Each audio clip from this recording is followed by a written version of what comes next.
খিচুড়ি শুধু সুস্বাদু খাবারই নয়, শরীরের জন্য খুবই উপকারী একটি খাবার। তাই বর্ষাকালে মাঝে মধ্যে একদিন খিচুড়ি খেলে শরীর প্রয়োজনীয় পুষ্টিও পায়। খিচুড়ি শুধু গরিবের আমিষ খাবারই নয়, শরীর সুস্থ রাখতে খিচুড়ির জুড়ি মেলা ভার, বলছেন হোমিওপ্যাথির সিনিয়র কনসালটেন্ট ডাক্তার প্রকাশ মল্লিক। দারুণ প্রসঙ্গ। খিচুড়ি, বৃষ্টির দিনে খিচুড়ি খেতে কার না ভালো লাগে।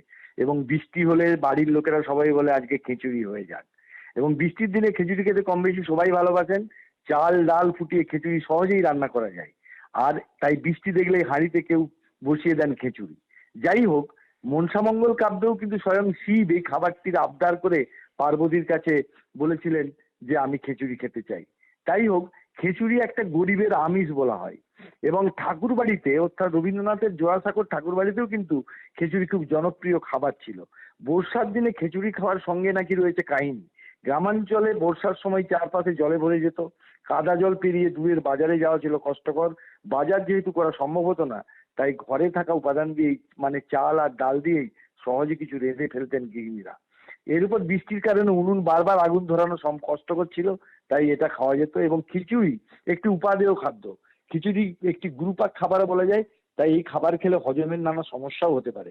এক্ষেত্রে ভাজাভুজি খেলে তো কোথায় নেই।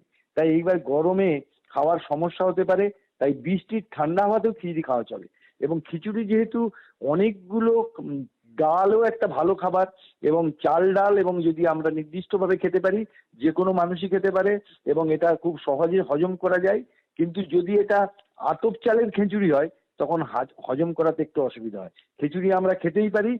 তাই খিচুড়ি একটি উপাদেয় খাদ্য। এবং এটার জন্য আমাদের মানে বিপাকীয় কার্যের কোনো অসুবিধা হওয়ার কথা নয়। এবং সহজলভ্য এবং সহজে হজমযোগ্য। এই বৃষ্টির দিনে আমরা খিচুড়ি খেতে পারি এবং খিচুড়ি খেয়ে আনন্দ উপভোগ করে আমরা সুস্থভাবে জীবন যাপন করতে পারি।